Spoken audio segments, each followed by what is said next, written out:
The Grand Chamber of the Galactic Council resembled a massive amphitheater, with curved rows stretching up towards a ceiling that sparkled like a starlit sky. Hundreds of alien species filled the seats, their forms ranging from crystalline structures to gaseous clouds contained in environment suits. Today's agenda: discussing humanity's petition to join the Galactic Defense Force. High Councillor Zraxathor, a towering figure with iridescent scales and multiple sets of arms, leaned forward on his podium. "So, Ambassador Stone, you mean to tell us that your species wishes to contribute to our military forces?" The question triggered a wave of clicking sounds and high-pitched whistles, the alien equivalent of laughter. Ambassador Marcus Stone stood at the center of the chamber, hands clasped behind his back, wearing an expression that could only be described as pleasantly amused. War Master Python, a being composed of shifting metallic plates, projected his voice across the chamber. Perhaps they could serve as practice targets. Their soft exteriors would make excellent training dummies for our cadets. More laughter erupted, echoing off the chamber walls. "Or better yet," chimed in Strategic Advisor Klaxon, his crystalline form refracting light across the chamber, "we could use them as decoys. Their natural tendency to run from danger would surely distract our enemies." Stone's shoulders began to shake. The aliens initially mistook it for fear or embarrassment, but then a sound filled the chamber, deep, genuine laughter. The ambassador was laughing so hard tears were forming in his eyes. The chamber fell silent. Confusion rippled through the alien representatives like a wave. "Is the human malfunctioning?" Zraxathor whispered to his aide. Stone wiped his eyes, still chuckling. "I apologize, esteemed members of the council. It's just, when was the last time any of you actually studied human history? What's there to study?" Python scoffed. "Your species has barely mastered faster-than-light travel. You have no natural armor, no claws, no venom. Your reaction speed is laughable compared to the Vrexi. Your strength pales against the Morgthor. You can't even survive in space without technology." Stone's laughter subsided, replaced by a smile that would have sent chills down a human's spine. It was the kind of smile that had preceded some of humanity's greatest military victories. The smile of someone who knew something others didn't. "Council members," Stone said, his voice carrying an edge of anticipation, "I'd like to present Exhibit A of our military capabilities. But first, let me ask you something. Have you ever heard of a little thing called psychological warfare?" The silence that followed was deafening, and somewhere in that silence, humanity's reputation in the galaxy was about to change forever. War Master Python's metallic plates shifted in agitation. "Psychological warfare? Is that supposed to impress us? The Vrexi can literally drive their enemies insane with telepathic attacks." "Fascinating," Stone replied, tapping his wrist device. "Then you won't mind if we demonstrate our capabilities in a series of combat trials?" The council chamber erupted in excited chatter. High Councillor Zraxathor raised all four of his arms for silence. "You dare to challenge our military might? Very well. We accept your proposal, but on one condition: when you fail, humanity will serve as support staff only. No combat roles." "Agreed," Stone said, his smile never wavering. "Though I should mention, our demonstration team is already here."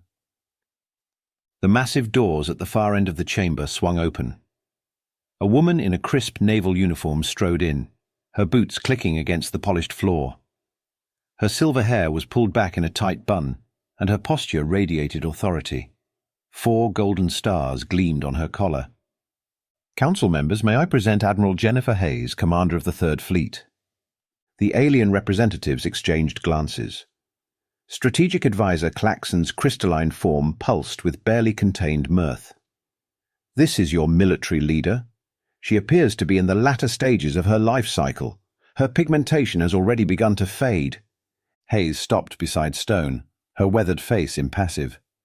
"Actually, I dyed it this color. Helps me stand out at parties." She winked at Klaxon, whose confusion was evident in his flickering patterns. "I've reviewed your species' combat capabilities," Hayes continued, pulling up a holographic display. "Impressive stuff. The Vrex's telepathic abilities, the Morgthor's strength, The Xyzathar's plasma weapons. She paused, studying the data. Almost makes me feel bad about what's coming. War Master Python surged forward, his metallic form expanding threateningly. You mock our powers? I have personally led campaigns that conquered entire star systems. Star systems? Hayes raised an eyebrow. How quaint. Tell me, War Master, have you ever heard of something called the art of war? Another human weapon? Xyzathaur asked, multiple eyes narrowing. No, just a book. Written about 2,500 years ago by a fellow named Sun Tzu. Here's one of my favorite quotes. Supreme excellence consists of breaking the enemy's resistance without fighting. The chamber grew quiet as Hayes pulled up another holographic display. Now, these are the parameters we propose for the combat trials. 3 scenarios: ground combat, space warfare, and strategic planning. Winner takes all. Python's metallic plates rattled with laughter. You expect us to waste resources on such a display? Our smallest battle group could annihilate your entire fleet. Hayes turned to Stone. They really don't know, do they? Not a clue, Stone replied, struggling to keep a straight face. Know what? Claxon demanded, his crystalline form now pulsing with agitation. Hayes's expression turned serious, though there was a glimmer in her eyes that made several alien representatives shift uncomfortably. That humans have been preparing for every possible type of warfare since we first picked up a rock and thought, hey, this could be useful. And the best part? We've mostly been practicing on ourselves. She gestured to her aide, who began distributing data tablets to the council members. These are just the declassified files from Earth's military history. I suggest you review them before accepting our challenge, particularly the sections on guerrilla warfare, nuclear deterrence, and something we like to call asymmetric warfare. The council chamber erupted in urgent whispers as the aliens began reviewing the data. And in the midst of it all, Admiral Hayes stood quietly, a small smile playing at the corners of her mouth. The kind of smile that suggested the real show hadn't even begun. The holographic display in the center of the chamber flickered to life, projecting a 3-dimensional map of Earth. Admiral Hayes stepped forward, her hands clasped behind her back. Let's start with something simple. Computer, display the Vietnamese terrain, circa 1955. The projection zoomed in on a small country in Southeast Asia. Strategic Advisor Claxon's crystalline form brightened with interest. This appears to be disadvantageous terrain for warfare. Dense vegetation, difficult topography, numerous waterways. Exactly, Hayes nodded. Now imagine you're the most powerful military force on the planet. You have air superiority, advanced weapons, overwhelming numbers, and nearly unlimited resources. How long would it take you to win a war here? War Master Python's metallic plates shifted in contemplation. Given those advantages, no more than a few solar cycles? 20 years, Hayes stated flatly. That's how long the Vietnam War lasted. A technologically superior force with every possible advantage fought against local guerrilla forces using improvised weapons and underground tunnel networks. Want to guess who won? The chamber erupted in murmurs as the display showed footage of simple punji traps, camouflage soldiers, and the intricate Ku Chi tunnels. High Councillor Xyzathaur's scales flattened against his body, a sign of distress. But that's just one example, Claxon protested. Surely. Computer, display Afghanistan, all conflicts from 1700 to 2024. The map shifted again. We call it the graveyard of empires. Multiple superpowers tried to conquer it. Every single one failed. Know why? Hayes paused, letting the question hang in the air. Because humans are remarkably good at adapting, improvising, and most importantly, learning from our defeats. The display changed again, showing various warfare techniques, improvised explosive devices, trap-making, camouflage tactics. While you were developing plasma weapons, we were perfecting the art of hiding in plain sight. While you were building telepathic defenses, we were learning how to wage war with nothing but sheet metal and fertilizer. War Master Python's form had contracted to half its original size. These are primitive techniques. They would never work against our advanced technology. Hayes smiled. Computer, display the Battle of Endor simulation. The hologram showed a forest moon, where primitive creatures using Stone Age weapons defeated a technologically superior force, using nothing but logs, vines, and clever trap placement. Several alien representatives shifted uncomfortably in their seats. Oh, sorry, Hayes chuckled. That's actually from a popular entertainment video, but you get the point. Never underestimate a species that can turn household cleaning products into explosives. She walked around the holographic display, her voice taking on a more serious tone. But here's the really interesting part. Every time we fought ourselves, we got better at it. Each conflict taught us new lessons. The Germans invented blitzkrieg. We adapted. The British mastered naval warfare. We studied and improved upon it. The Russians perfected winter warfare. We learned from that, too. The display began cycling through historical footage. Tanks rolling across deserts, submarines gliding through dark waters, satellites tracking movements from space. We fought in every terrain, every climate, every possible condition. We've waged war with sticks and stones, and we've waged war with nuclear weapons. We've fought conventional wars, unconventional wars, Cold Wars, and proxy wars. Admiral Hayes paused, letting the images sink in. And the best part? What you're seeing is just the declassified material, the stuff we're willing to show potential adversaries. Strategic Advisor Claxon's crystalline form had dimmed considerably. You mean there's more? Oh, much more, Hayes replied, her smile reminiscent of a predator showing its teeth. But that's classified. Though I will say this, everything you've seen so far? That's what we came up with while fighting other humans. Imagine what we've developed while preparing for potential alien threats. The silence that followed was broken only by the soft hum of the holographic projector. Several alien representatives were frantically reviewing their data tablets, their previous mockery replaced by growing concern. High Counselor Zraxithor cleared his throat. Perhaps we should proceed with those combat trials after all. Wonderful, Hayes responded, her eyes gleaming. And trust me, you haven't seen anything yet. The council members found themselves transported to an observation deck overlooking a massive enclosed arena. Lieutenant Commander Alex Rodriguez stood at the control panel, his dark eyes focused on the tactical display.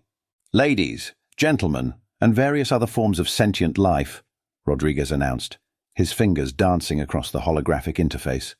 Welcome to what we call a standard combat readiness demonstration. Nothing fancy, just a simple showcase of basic human tactical capabilities. War Master Python's metallic plates rippled with skepticism. Your arena appears empty. Does it? Rodriguez pressed a button, and suddenly the air shimmered. 20 human soldiers in combat gear materialized, their active camouflage deactivating. They had been standing there the entire time. Several alien representatives jerked back in surprise. Strategic Advisor Claxon's crystalline form flickered rapidly.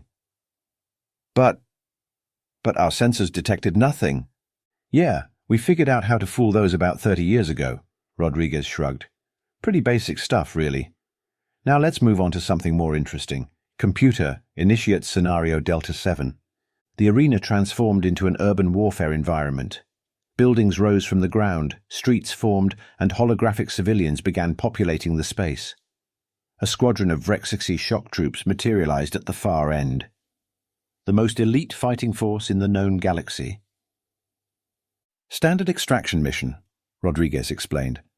Our team needs to rescue a high-value target while facing superior numbers and firepower. Beginning in 3, 2, 1. What followed left the alien observers in stunned silence. The human soldiers moved like water through the urban terrain, using techniques that seemed to defy conventional military doctrine. They split into smaller teams, used the civilian population as concealment, and employed tactics that seemed chaotic but were clearly coordinated. Notice how they're not just fighting, Hayes pointed out. They're manipulating the battlefield itself. Those civilians, they're not obstacles, they're assets. Every crowd provides cover, every corner creates confusion, every window becomes a potential firing position.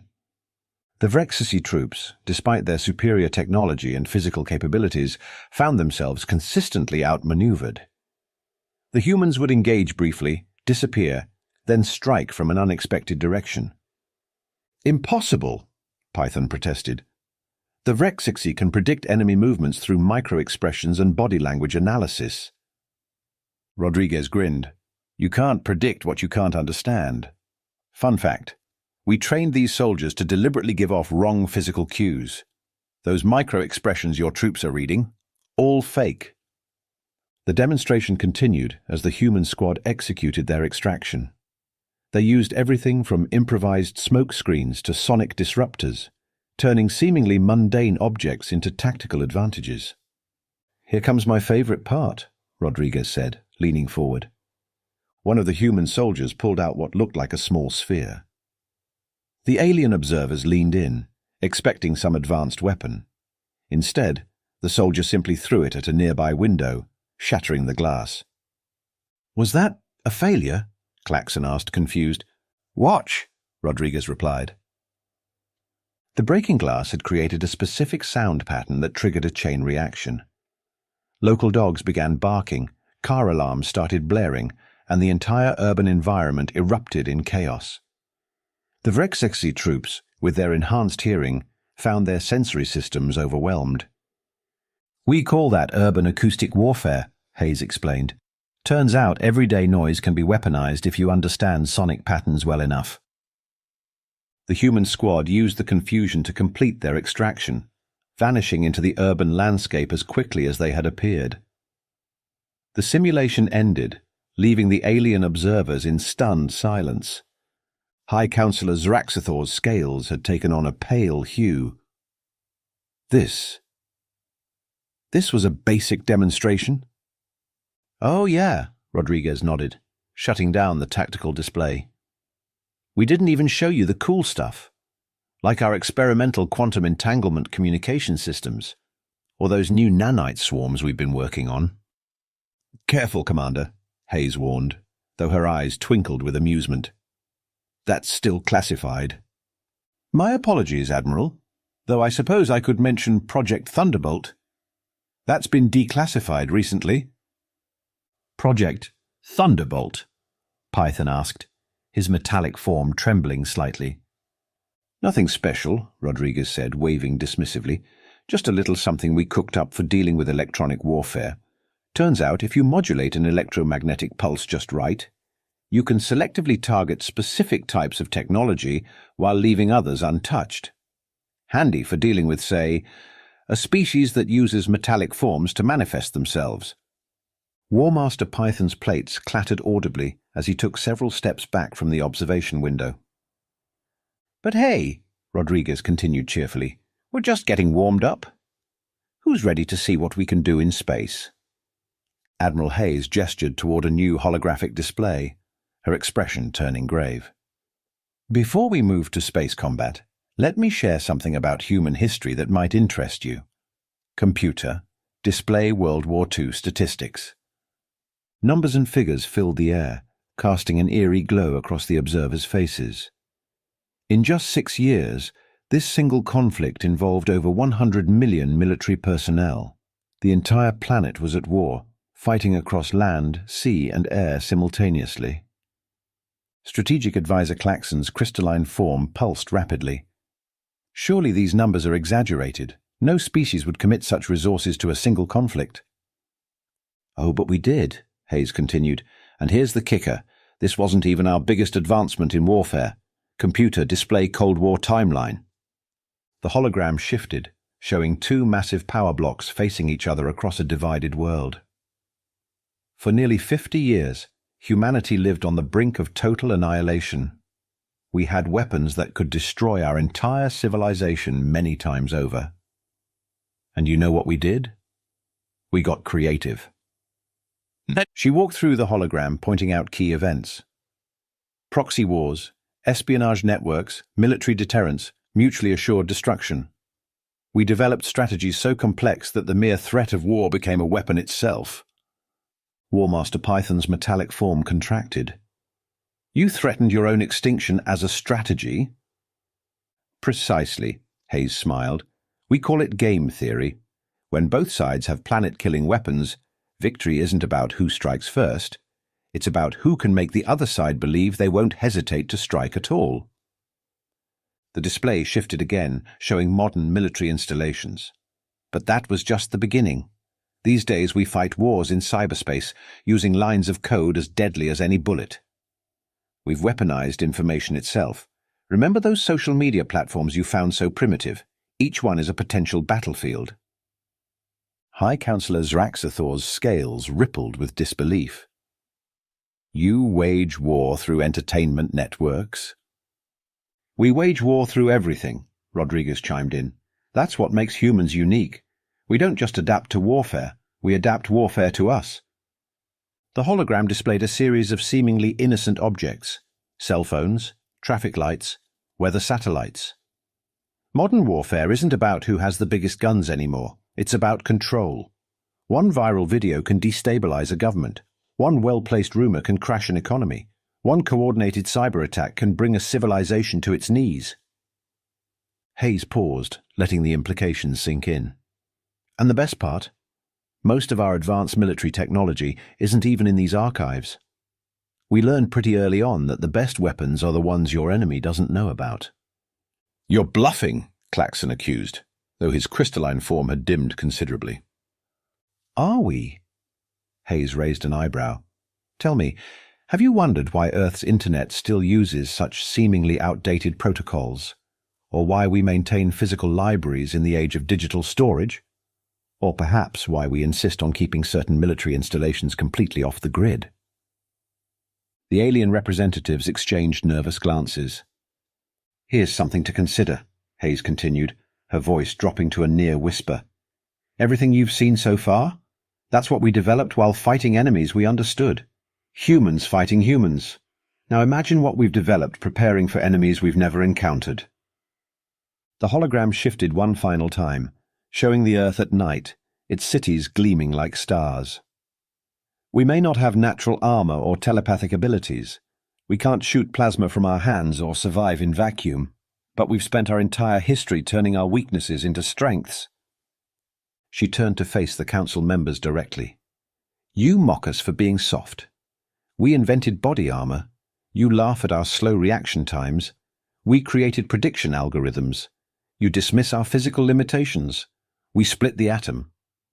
War Master Python's metallic plates were now rattling continuously. Why show us all this? Hayes's smile returned, but it didn't reach her eyes. Because, War Master, there's an old human saying, know your friend well, but know your enemy better. We're giving you the chance to decide which one you'd rather be. The chamber fell into a heavy silence, broken only by the soft hum of the holographic projectors and the nervous shuffling of alien representatives. War Master Python surged forward, his metallic plates expanding to their full intimidating size. Enough of these presentations and simulations. If humans are truly worthy of joining the Galactic Defense Force, prove it here and now. A new figure stepped through the chamber doors. Commander Kira Chen walked with the casual confidence of someone who had already won a battle that hadn't yet begun. Happy to oblige, War Master. Admiral Hayes, permission to proceed with a live demonstration? Granted, Hayes replied, trying to hide her amusement. Python's form twisted into a combat configuration. Choose your weapons, human. Let us have one final test. Chen looked around the chamber, then picked up an empty water glass from a nearby table. This will do. The alien observers burst into confused chatter. High Councillor Zraxathor leaned forward. You mock these proceedings? Not at all, Chen replied, studying the glass with exaggerated interest. War Master, you mentioned earlier that your species can reconfigure into any metallic form, correct? Correct, Python growled, his surface rippling with aggressive patterns. Fascinating. And you maintain cohesion through electromagnetic fields? Before Python could respond, Chen threw the water in the glass at him. The liquid splashed across his metallic surface, but it wasn't water. The War Master's form began to sputter and spark. "Salt water," Chen explained casually. "Surprisingly conductive, currently disrupting your electromagnetic field patterns. Basic chemistry, really. We learned that one in grade school." Python struggled to maintain his form, parts of his metallic body already beginning to separate and drop to the floor. This is impossible." "No," Chen corrected. "This is human ingenuity. We don't need fancy weapons or superior technology. We just need to understand the basic principles of how things work. Then we can turn anything into an advantage." The War Master's form collapsed completely, reducing him to a pile of inert metal plates. Within seconds, a medical team rushed in to stabilize his electromagnetic field. Chen turned to face the council. "Don't worry, he'll be fine in a few minutes. The solution was diluted enough to avoid any permanent damage. We could have used a stronger concentration, of course, but then this would have been a weapons demonstration rather than a tactical one." The chamber was absolutely silent. Even the most skeptical representatives stared in shock at how easily one of their most formidable warriors had been defeated by a glass of salt water. Ambassador Stone stepped forward, still wearing that same amused smile from the beginning. "Now then, about our application to join the Defense Force." 1 week later, the Galactic Council reconvened. The chamber, once filled with mockery of humanity, now held a very different atmosphere. High Councillor Zraxathor stood at his podium, his scales shimming with formal patterns.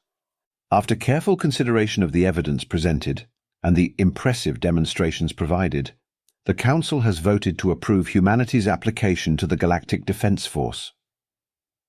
He paused, his multiple eyes blinking rapidly. "Furthermore, we have decided to create a new division specifically focused on tactical innovation and strategic development. This division will be led by humans." Ambassador Stone stood at the center of the chamber, flanked by Admiral Hayes, Commander Chen, and Lieutenant Commander Rodriguez. The same smile he had worn during the initial mockery still played on his lips. "We accept this honor with gratitude," Stone said, his voice carrying a hint of that earlier amusement. "Though I must ask, what changed your minds? Was it the historical archives, the combat demonstrations, or perhaps the saltwater incident?" Zraxathor's scales flattened slightly. "It was the realization that we had grown complacent. In our technological superiority, we had forgotten the most dangerous weapon of all, adaptability." Stone nodded, then turned to address the entire chamber. "You know, there's an old saying on Earth, the most dangerous enemy isn't the strongest one, it's the one you underestimate." He paused, letting his gaze sweep across the assembled aliens. "Though, personally, I prefer another human saying, 'Who's laughing now?'" And this time, no one in the chamber dared to laugh at all.